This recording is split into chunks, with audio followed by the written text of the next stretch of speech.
नमस्कार दोस्तों, मैं हूं अनूप श्रीवास्तव और आप देख रहे हैं मेरा चैनल। दोस्तों, आज बात करेंगे बिहार की राजनीति के ऊपर, जो लालू प्रसाद जी के द्वारा अपने बड़े बेटे तेज प्रताप यादव को पार्टी और परिवार दोनों से बाहर करने के बाद गर्म हो गई है।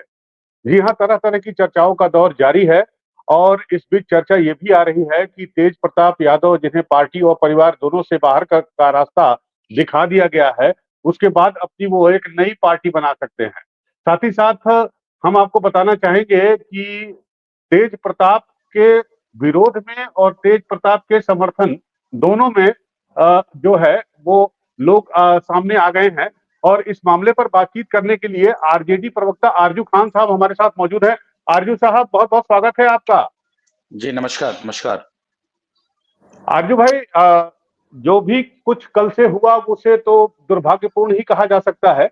जिस तरह से उनका पोस्ट आया, फिर डिलीट हुआ, फिर उसके बाद वो इतनी ही देर में वायरल हो गया और उसके बाद तमाम तरह के सवाल और जवाब होने लगे। फिर लालू प्रसाद जी ने जो उनको पार्टी से उनके ऊपर एक्शन लेते हुए उन्हें पार्टी से बाहर कर दिया, परिवार से भी बाहर किया, एक लंबा-चौड़ा पोस्ट भी लिखा एक्स पर। तो इस पूरे मामले को आरजेडी के जो कार्यकर्ता हैं, प्रवक्ता हैं, नेता हैं, इस पूरे मामले को किस तरह से देख रहे हैं? जरा इसके बारे में देखिए, बताइए कि पटना पटना में जो आरजेडी के कार्यकर्ता हैं, इस पूरे मामले को किस नजरिए से देख रहे हैं? राष्ट्रीय जनता दल का एक-एक कार्यकर्ता जानता है कि राष्ट्रीय जनता दल के संविधान में ऐसी चीजें लिखी हुई हैं और ये पहली कार्रवाई नहीं है। अगर इससे पहले अगर हम जाएं और अगर अतीत को खंगालेंगे तो पता चलेगा कि आदरणीय लालू प्रसाद यादव जी के जो दोनों साले थे, उनको भी निष्कासित किया गया और परिवार से भी दूर किया गया, जिनसे आज तक रिश्ता नहीं है। आज तक उनका निष्कासन बरकरार है और पता नहीं कितने कार्यकर्ता जो अनुशासन से बाहर गए, जो राष्ट्रीय जनता दल के संविधान से जो बाहर गए, उनके ऊपर भी ऐसी कार्रवाई हुई है। और आदरणीय लालू प्रसाद यादव ने तो एक देश में उदाहरण पेश किया है, एक नजीर बनाया है कि राष्ट्रीय जनता दल के संविधान से ऊपर कुछ भी नहीं है और अनुशासन से ऊपर कुछ भी नहीं है। उन्होंने तो अपने आप में जो सत्ता पक्ष के अंदर जो परेशानी है, जो बौखलाहट है, इसी बात को लेके हुए कि जिसको कल तक वो प्राइवेट प्रॉपर्टी कहते थे, प्राइवेट पार्टी कहते थे, आज उनके आदरणीय लालू प्रसाद यादव जी ने, जो राष्ट्रीय अध्यक्ष, उन्होंने अपने बेटे को निष्कासित कर दिया। ये अपने आप में एक बहुत बड़ा उदाहरण है और इतिहास है और इसको याद रखा जाएगा। पता नहीं कितने वर्षों तक इसको, जब भी बातें होंगी पार्टी के संविधान को, तो याद रखी जाएगी। जहां तक रही बात, सत्ता पक्ष के लोग निजी निजी हमले कर रहे हैं। ये हर चीज में बेशर्म और बेहुदा जो है राजनीति करते हैं और हर चीजों में राजनीतिक लाभ लेने की कोशिश करते हैं। मैं तो साफ तौर पे कहता हूं कि अगर इतना ही अगर आप घिरे हुए हैं तो डिस्कशन अगर करना है तो आइए यशोदाबेन पे कर लिया जाए, स्मृति ईरानी पे कर लिया जाए, कंगना रनावत पे कर लिया जाए, मनोज तिवारी पे कर लिया जाए प्रज्ञा साध्वी ठाकुर के ऊपर, और पता नहीं कितने और भी दो दर्जन से ज्यादा मेरे ऊपर नाम है। तो आप इतने, मतलब किसी के पारिवारिक जीवन में दखल देते हैं, किसी के बहू को, किसी के बेटी को, किसी के दामाद को, किसी के बेटा को आप जो है अपमानित करने का काम करते हैं सत्ता पक्ष वाले लोग। आदरणीय लालू प्रसाद यादव जी के इस कदम के बाद उनकी देश में सराहना हो रही है। बिहार के लोग उनके अनुशासन की सराहना कर रहे हैं और मैं फिर से उनकी जो ट्विटर पे जो उन्होंने पोस्ट किया, उसको मैं फिर से लगता है कि पढ़ने की जरूरत है। उन्होंने लिखा, निजी जीवन में नैतिक मूल्यों की अवहेलना करना हमारे सामाजिक न्याय के लिए सामूहिक संघर्ष को कमजोर करता है। हुँ। और आप माननीय विधायक हैं आज के वक्त में और पूर्व के मंत्री हैं। आपका जीवन सार्वजनिक जीवन है। आप निजी जीवन में कुछ भी करते हैं, आप एडल्ट हैं, आप बड़े हो चुके हैं।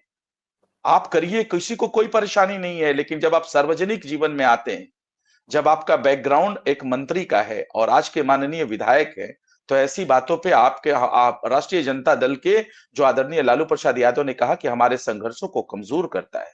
और इसकी वजह से उन्होंने कहा कि ज्येष्ठ पुत्र की गतिविधि, लोक आचरण तथा गैर जिम्मेदाराना व्यवहार हमारे पारिवारिक मूल्यों और संस्कारों के अनुरूप नहीं है।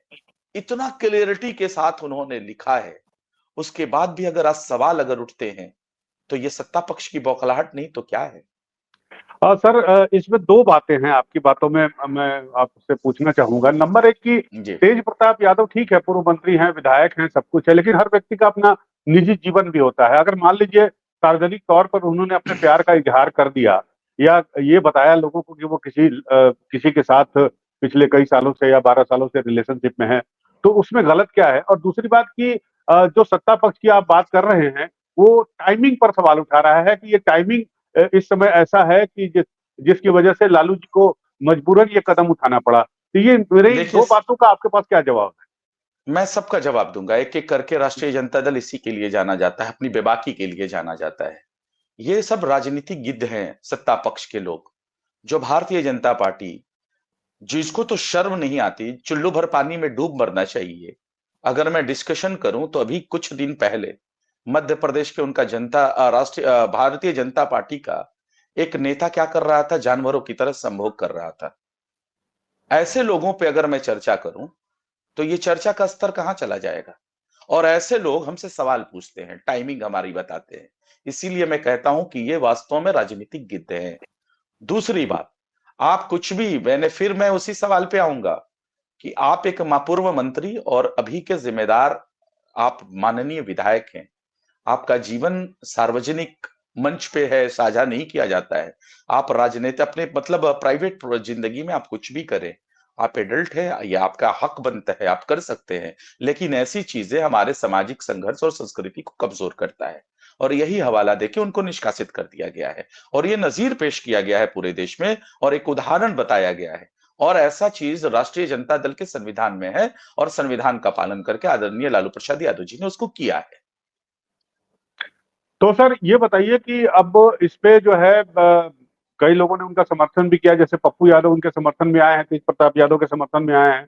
लेकिन वहीं पर तेज प्रताप के मामा जी साधु यादव, जिनका जिक्र आपने अभी किया कि उनको भी पार्टी से निष्कासित किया गया था, उनका आरोप यह है, वो तमाम तरह के चैनलों पर जाकर आरोप लगा रहे हैं कि साहब तेज प्रताप यादव तो शुरू से ही ऐसे थे, इनके कई लोगों से संबंध थे, ये थे वो थे। तो वो जो इस तरह से डिफेम करने की कोशिश कर रहे हैं पार्टी को या लालू यादव जी के परिवार को, उस पर क्या कहना है आपका? देखिए, ये कोई नई चीज थोड़ी कर रहे हैं। ये हुँ, वो कोई नई चीज नहीं कर रहे हैं, पप्पू यादव चाहे फिर वो उनके खुद अपने मामा जी। ये हुँ, चीजें बहुत दिनों से चल रही है। जब आंतरिक मामले में जब कलह होती है और एक दूसरे के ऊपर जब ब्लेम गेम करने के अलावा इन लोगों को आता क्या है? पप्पू यादव जी को क्या है? पप्पू यादव जी तो ये हालत उनको हो गई है कि कहीं भी जाके मंच पे घुस के, किसी का भी मंच हो, उस पे नेता बनने की कोशिश करते हैं। जैसे आपने फिलहाल में देखा, कांग्रेस की किस तरीके से कांग्रेस को 100 सीट कभी दिला रहे हैं, कभी बोल रहे हैं कि इतनी सीटों पे लड़ना चाहिए, इतनी सीट मानना चाहिए। कांग्रेस उनको जो है घास भी नहीं डाल रही है। तो अब मुझे पप्पू यादव के ऊपर मुझे नहीं लगता है कि बहुत ज्यादा मुझे बोलने की जरूरत है। मामा की जहां तक बात है, मैंने वो निष्कासन का बात किया कि जब निष्कासन हुई, सालों पहले हुई थी, उसके बाद भी उनको नहीं लिया गया, पारिवारिक भी दूरियां हैं। तो यही तो है राष्ट्रीय जनता दल का संविधान। और हम राष्ट्रीय जनता दल के संविधान के ऊपर चलते हैं, और संविधान से बड़ा कोई व्यक्ति नहीं होता, कोई पुत्र नहीं होता है। यही तो खूबसूरती है राष्ट्रीय जनता दल के अनुशासन की और राष्ट्रीय जनता दल के संविधान की। उसी का तो हम हवाला दे रहे हैं। अगर उसके बाद भी अगर इफ बट अगर होते रहेगा, तो ये उनकी अपनी जो है आजादी है, बोलने की आजादी है, लोकतांत्रिक आजादी है, वो कुछ भी बोल सकते हैं। तो सर इसमें अब एक चर्चा और आज सुबह से मैं देख रहा हूँ कि उठ रही है, वो ये कि पार्टी और परिवार से बाहर निकलने के बाद या निष्कासित होने के बाद माफ कीजिएगा, तेज प्रताप यादव जी जो है, वो एक नया मोर्चा बना सकते हैं या फिर नई पार्टी बना सकते हैं। तो अगर वो ये ऐसा सब करते हैं, एक बार कोशिश कर भी चुके हैं वो पहले एक बार, मेरे ख्याल से 2019 में शायद उन्होंने किया था। तो ये क्या आपकी पार्टी को आने वाले चुनाव नजदीक हैं तो नुकसान नहीं पहुंचा सकता है? सबसे पहले तो मैं आपको अनूप जी ये बता दूं कि मैं भविष्य वक्ता नहीं हूं, कि आने वाले वक्त में 4 महीने 6 महीने के बाद क्या हो गए उसकी बातें मैं आज कर लूं। इसलिए हम्म, मैं कहता हूं कि मैं भविष्य वक्ता नहीं हूं। हम्म। हाँ, लोकतंत्र ने सबको अधिकार दिया है कि कोई कहीं से भी चुनाव लड़ सकता है। लोकतंत्र में जनता मालिक होती है, और जनता ही ये तय करेगी कि वो क्या करेगी।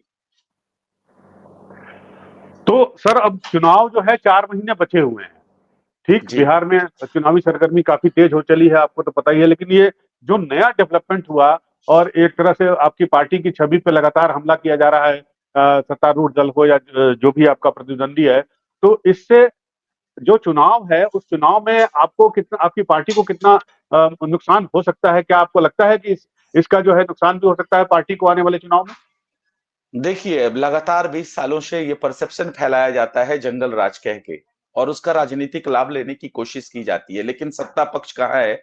विश्व की सबसे बड़ी पार्टी, पिछलग्गू पार्टी बन के भारतीय जनता पार्टी झोला ढो रही है, जनता दल यूनाइटेड, जो कि तीसरे नंबर की पार्टी है, जिसने लोकतंत्र का अपमान किया है।